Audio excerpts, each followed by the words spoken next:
नमस्कार, स्वागत आहे तुमचे आमच्या चॅनेलमध्ये। आवाज महामुंबईचा, शोध बातमीचा, कौल मनाचा।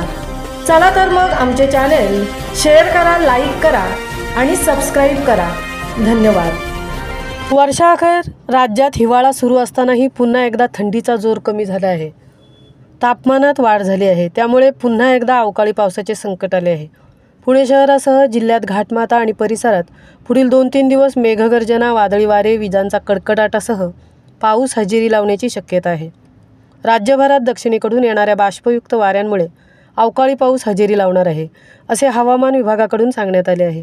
मिळालेल्या माहितीनुसार बंगालच्या उपसागरापासून ते उत्तर तामिळनाडू आणि दक्षिण आंध्र प्रदेशच्या किनारपट्टीपर्यंत कमी दाबाचा पट्टा तयार झाला आहे। या कमी दाबाच्या पट्ट्यामुळे दक्षिण भागाकडून महाराष्ट्राकडे बाष्पयुक्त वारे वाहू लागले आहेत।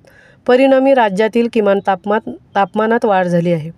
2 दिवसापूर्वी कोकणात रत्नागिरी, सिंधुदुर्ग, रायगड या जिल्ह्यात पावसाने हजेरी लावल्याने आंबा, काजू यासारख्या पिकांचे नुकसान झाल्याने शेतकरी चिंताग्रस्त झाले आहेत।